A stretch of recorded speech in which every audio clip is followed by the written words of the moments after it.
코민테른 시기와 같은 구조는 없는 상태의 이제 운동이라고 하는 특성이 있어요.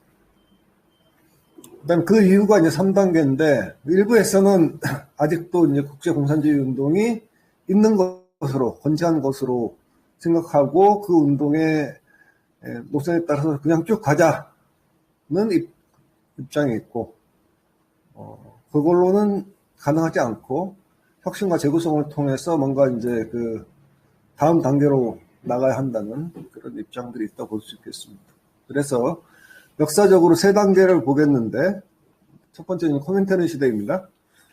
코민테른 시대는 이제 먼저 말씀드리자면 오른쪽에 그림이 나오는 책이 이제 Outline History of Communist International인데 그러니까 소련에서 나온 역사 책이죠. 그러니까 아까 말씀드렸던 소비에트 당사와 같은 수준의 코민테른에 대해서 권위를 갖는 책입니다. 근데 문제는 이제 그 발행 시점인데 그 코민테른 1919년 결성돼서 1943년에 이제 해산이 되는데 무려 한 거의 30년 뒤에 30년 가까이 흐른 다음에 이제 공식 교과서가 나오는 거죠. 그러니까 이제 그 역동적인 투쟁을 같이 맞물려서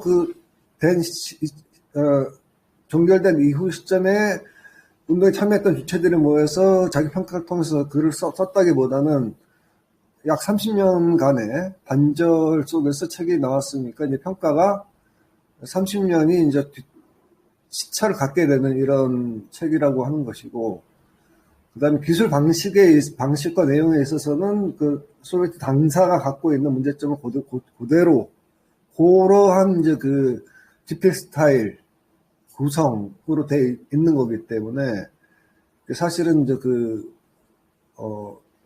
유럽 쪽의 전문 연구가들은 거의 이제 뭐, 가치가 없는 책으로 취급을 받는 거죠.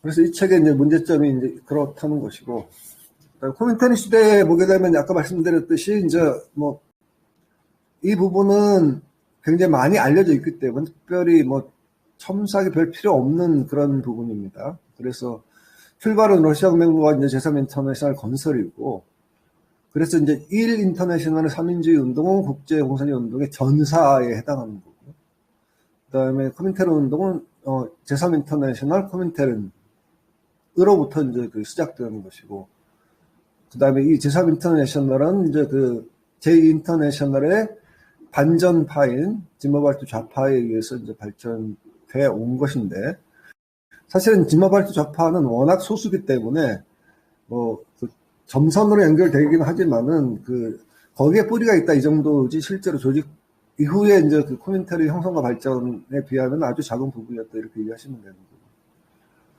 근데 여기서 이제 중요한 거는 어쨌든 국제 공산주의 운동은 사실은 아주 명확하게 형성과 발전 과정들이 다 노출되어 있는 거고. 그다음에 운동 전체로 봤을 때는 이제 일단 이제 먼저 이제 짚자면 코민테른하고 이제 코민테른의 실질적 지도부라고 할 수 있는 이제 집행위원회가 과연 이제 세계혁명, 그다음 세계혁명의 코어라 핵심이라고 할 수 있는 국제공산주의의 이제 지도부로서 거기에 걸맞는 역할을 했느냐라고 하는 근본적인 문제 제기를 할 수 있고요. 근데 이제 제가 볼 때는 두세 가지 측면에서 실패했다. 3인주의를 노동운동의 이제 주도권을 공산주의가 장악함으로써 이제 대체하려고 했던 대체 전략도 실패했고요. 그 다음에 이제 공산주의 이념과 노선을 가지고 대중적 좌파 정당을 건설하려고 했던 것도 거의 다 실패했고요. 그러니까 독일 공산당만 거의 이제 대중 정당 수준이었는데 문제는 이제 그래서 이제 사실 러시아 혁명의 이제 지도부들은 그러니까 러시아 혁명의 생존 자체를 독일 혁명과 긴밀하게 연결된 걸로 이제 봤었는데, 그래서 독일 공산당의 성장과 발전에 엄청나게 이제 지원을 했었고, 그다음에 독일 혁명의 성공에 대해서 굉장히 기대를 했었는데, 결과적으로는 혁명도 실패했고, 그다음에 더 결정적으로는 이제 나치즘에 실패한 거죠. 이 문제는 나치즘, 그러니까 히틀러가 독일을 장악한 문제에 대해서는 책임 공방은 계속되고 있습니다. 본질적으로 누구의 책임이냐 그랬을 때, 사실은 저는 개인적으로는 삼인주의, 독일 삼인당의 책임이 더 크다고 보는 거죠. 그러니까 이제 히틀러의 집권의 이제 주범은 삼인당이고, 종범이 공산당인데, 공산당도 그것으로 크게 자유롭지 못하다라고 하는 것이고요. 그 다음에 이제 어쨌든 파시즘 진영과 민주 진영이 이제 사활을 건 스페인 내전에서도 결국은 이제 민주 진영이 패배를 한 거죠. 그래서 이제 스페인 내전이 2차 대전의 리허설이라고 하는데, 그러니까 이제 그러니까 대체 전략, 그 다음 대중화, 주요혁명의 패배 등에서 보자면 사실은 이제 코민테르 굉장한 운동이었음에도 불구하고 큰 그림에서는 패배한 게 아니냐. 이 평가는 피할 수 없다고 봅니다. 그래서 그 시기에 이제 사실은 이제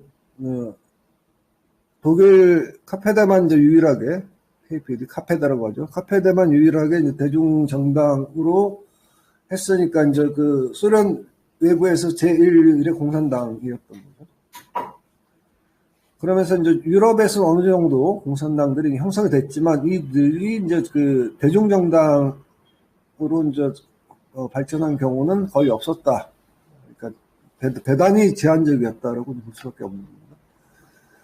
그래서 이제 상황은 뭐 큰 그림에서 보자면 그 당시의 상황은 러시아 공부터 시작해서 정치적 사건들이 있었고 경제적으로는 북부와 공황이 있었고 그다음에 코민테른과 이제 부활한 삼인주의 인터내셔널, 노동사회 인터내셔널 대립했었고, 노동조합 수준에서는 프로핀테른, 국제적성노련과 국제노련이 다시 대결 양상을 벌였던 거고, 그 다음에 노동자 정당에서는 주류 3인당에 이제 맞서서 비주류 공산당이 이제 분화와 대립하는 상황이었고, 노동조합 운동 한마디로 얘기하면 공산당과 3인당의 주도권 경쟁에서 3인주의 경향이 승리를 거뒀다.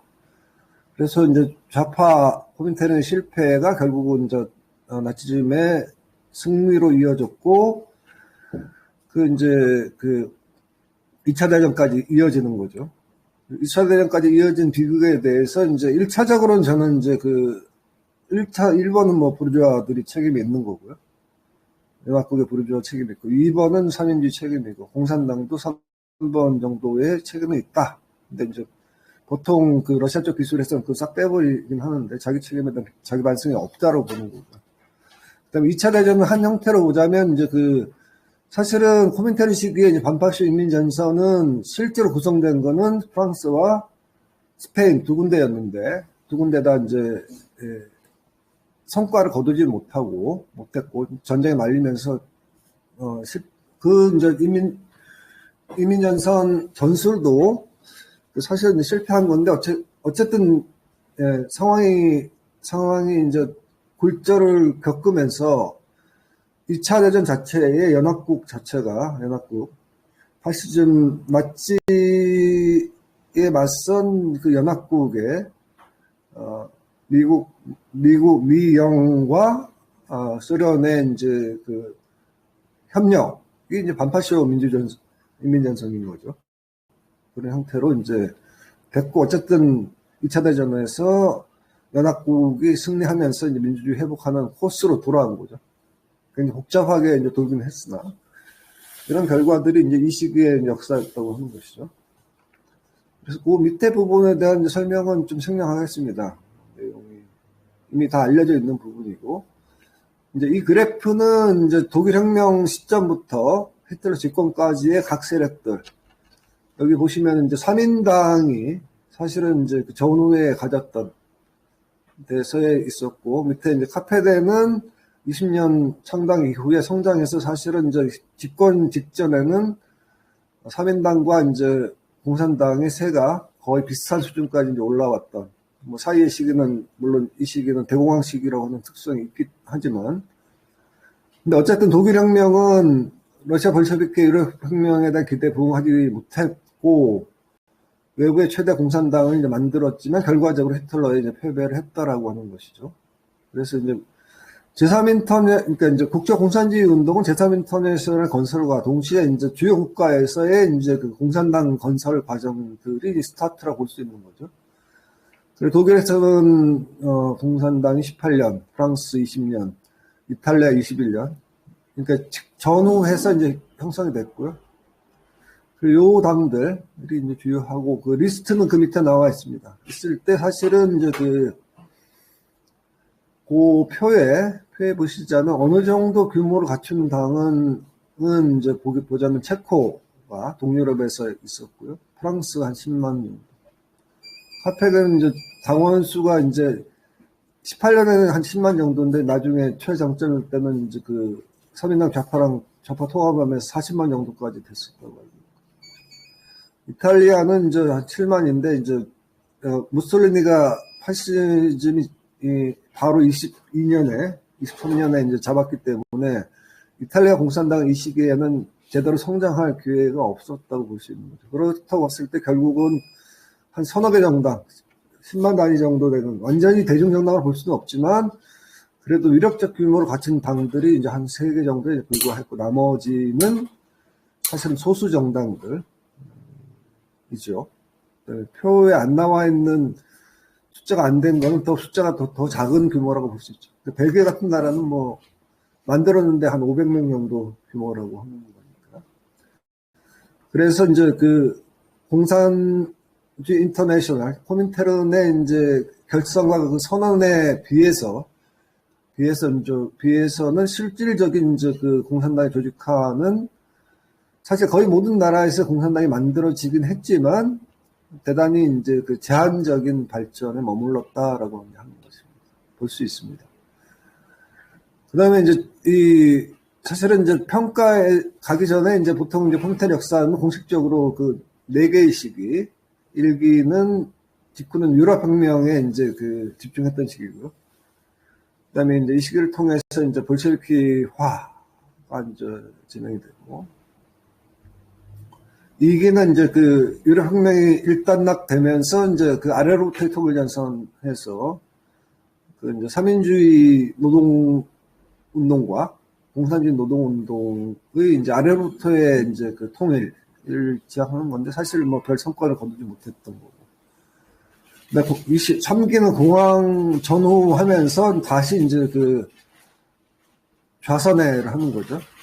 그러니까 2기가 약간의 우선회라 그러면 3기는 심각한 이제 좌선회로 해서 그 계급 대 계급 전면적인 계급 투쟁을 내세우면서 이제 사회 파시즘으로는 이제 그 삼인주의를 통일전선의 대상이 아니라 적으로 규정하는 개념이죠.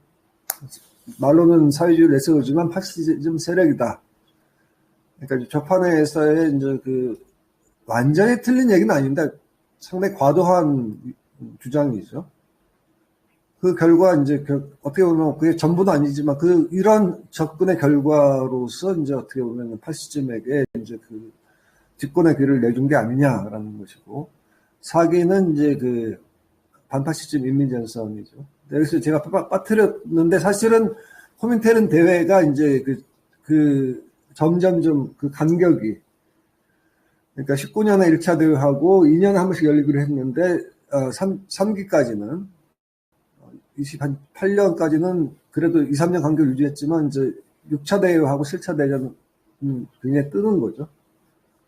28년에 6차 대회가 있고 이제 7차 대회가 이제 결국 마지막 대회가 되는데 7년 정도의 시차가 있는 거죠. 당시 이제 상황에 비추어 봤을 때는 코민테른 대응이 되게 부실했다라고 말하지 않을 수 없는 대목이고요. 근데 스페인 내전은 뭐 자세히는 다루지 않았지만 여기서는 어쨌든 2차 대전 이전에 이제 반파시즘 투쟁이 최대 규모로 이제 벌어졌고, 벌어진 것은 스페인 안에서 벌어졌지만 국제적 계급 투쟁의 전형적인 사례라고 볼 수 있는 거고. 코민테는 엄청난 역할을 했죠.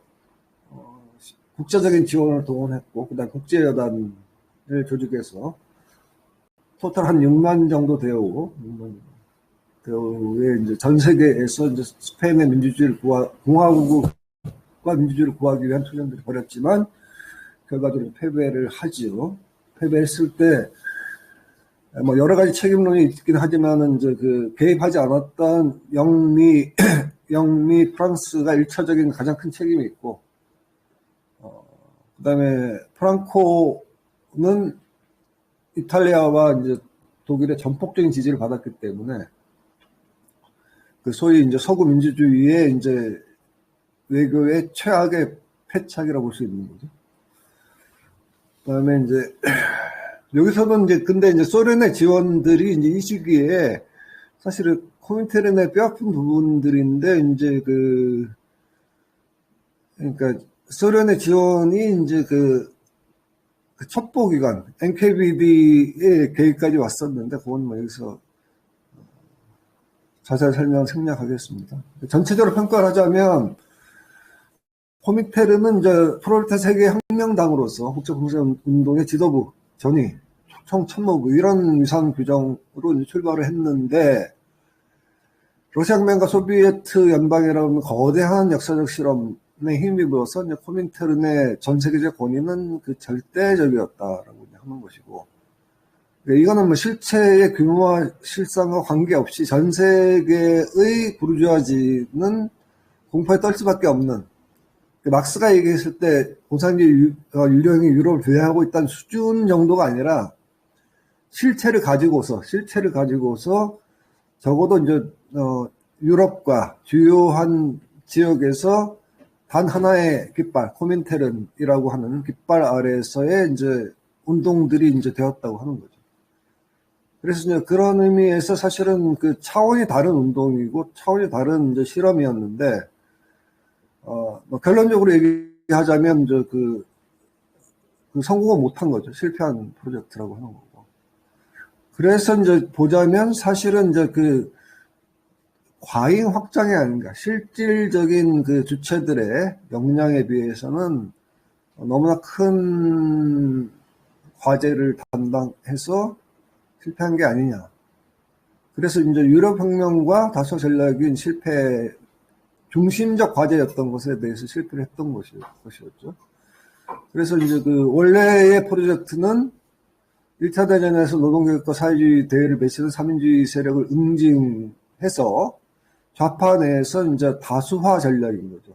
좌파 내에도 공산당이 다수가 되고자 했는데 사실은 이제 그 삼인주의 세력들이 이제 재정비를 하고 그 다음에 인터내셔널 다시 복원하면서 사실은 코민테른의 전략이 이제 실패를 한 거죠. 그다음에 아까 말씀드렸듯이 독일 공산당도 이제 가장 대중정당으로서 이제 시도를 했지만 결국은 실패를 했던 거고. 그다음에 원래 프로젝트의 뭐 완전히 대체는 아닌데 대체 또는 보완 전략이라고 하는 것이 식민지 반식민지에서 해방운동, 민족해방운동을 이제 지원하는 것이었죠. 그러니까 자본주의를 타격하면서 동시에 자본주의를 둘러싸고 있는 제국주의적 침탈의 대상인 식민지 반식민지에서의 민족해방 투쟁을 고무함으로써 그들이 제국주의 중심을 포기하는 전략. 성과는 있었는데 사실 코민테른 시기 자체에서 식민지 혁명은 아직 그 단계에 못 들어간 거죠. 그리고 이제 부분적이었던 거는 어쨌든 중국 혁명 그 시기에 시작해서 2차 대전 후에 이제 성공했으니까 연계가 닿아 있는 부분들이고, 실패는 했지만 사실은 이 시기에서의 코민테른과 민족해방운동의 투쟁들이 결국은 2차 대전 이후에 광범한 전 세계적 수준에서 아시아, 아프리카에서의 이제 민족 독립이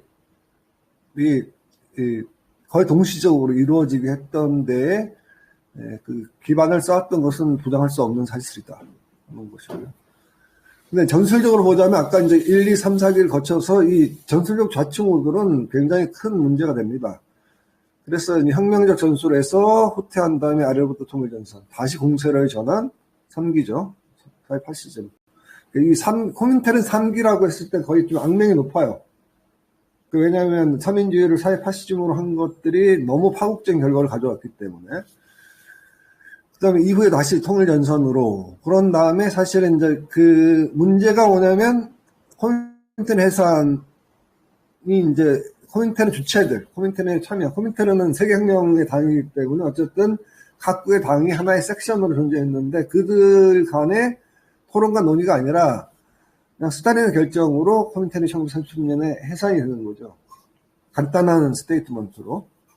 뭐, 주장은 되게 좀 위선적인데 각국의 운동이 어느 정도 코민테른의 틀에 필요하지 않을 정도로 발전했기 때문에 해산한다고 하는 이제 개소리를 하죠.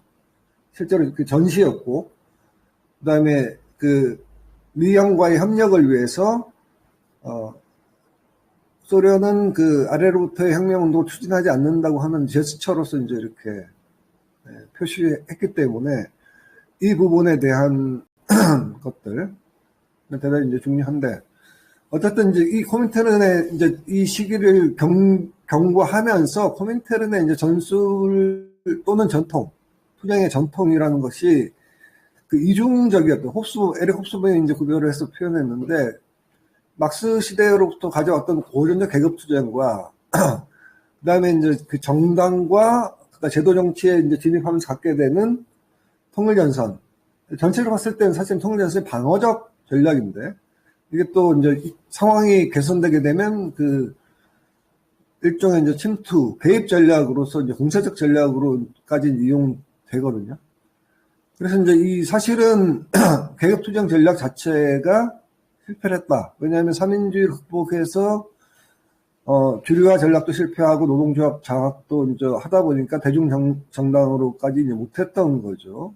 아까 말씀드렸던 거고, 그 다음에 이제 노동은, 그러니까 이건 굉장히 이제 공산주의 운동에서 뼈아픈 부분인데, 노동운동의 이제 실패라고 하는 거죠. 코민테른 이후에 직접, 코민테른이 이제 노동, 농민, 청년, 등 해서 이제 사실은 그 주변 조직들을 갖고 있는 가장 핵심이 국제 적성 노련인데, 그 노동운동을 국제로 장악하기 위한 것이 이제 그 국제 적성 노련이. 근데 이름 자체에도 요 이제 그 1~3기의 그 기조가 들어있죠. 어떤 조직 이름에다가 대놓고 레드라는 표현을 쓰는 게 드문 일인데, 레드 인터내셔널 레이버 유니언스, RILU로 불립니다, 영어로. 그리고 노동조합 운동 내에 이제 존재하는 좌파들을 어느 정도 결집시키는 데는 성공했지만, 삼인주의 계열의 국제 노련에 대항할 만큼 세력 형성하는 데 이제 실패를 한 거죠. 그다음에 통일전선 전술도 사실은 굉장히 혼돈스러운 2기의 아래로부터의 이제 그 통일전 좁은 의미가 시도됐고, 성과는 제한적이었고, 4기 위로부터 통일전선, 인민전선이죠. 역시 또 한계가 있었고. 이러다 보니까 사실은 이제 이 두 가지가 상호 모순되기도 하고, 상호 완전히 배제적인 건 아니지만, 그, 충돌되는 거죠. 상호 충돌되는 요소. 그 다음에 이제 이 급격한 노선 전환들이 사실 이제 굉장히 조직 내부와 대중적으로도 많은 혼란과 혼동을 왜 갑자기 이런 변화를 가져와야 되는지에 대해서 지도부의 설명들이 충분하지 못한 경우에 많은 혼란들을 가져왔다는 거죠. 그다음에 2차 대전 이후에는 판이 더 커졌기 때문에 그런 현상들이 더더욱 심해졌다 이렇게 얘기할 수 있습니다. 이 정도가 이제 코민테른에 대한 짚어야 될 점들을 좀 나열해 봤고요. 그래서 이제 좀 구도로 좀 정리를 하자면 대단히 이제 그 야심찬, 그러니까 그 운동의 상상력을 넘어서는 굉장히 상상력을 풍부하게 한 그 운동들을 형성을 시켰는 데까지는 성공했지만 주요한 전략과 전술 부분에서는 많은 이제 그 오류와 한계들이 이제 됐다라고 하는 거죠. 두 가지만 동시에 가지고 있다라고 하는 거죠. 그 다음에 이제 해산은 상당히 비극적인 거고, 그 다음에 이제 잘못된 거죠. 제가 봤을 때는. 해산을 하더라도 주체들이 모여서 대회를 통해서 원래 해산해야 되는데 그 과정들이 생략되다 보니까 이런 이제 그 스탈린 또는 이제 소비에트의 이런 비민주적 관행들을 권위, 권력의 논리 또는 수의 논리로 이제 수용하는 이런 관행들, 포기하는 관행들 이런 것들이 운동 내부에 아픈 기억으로 남게 되었다.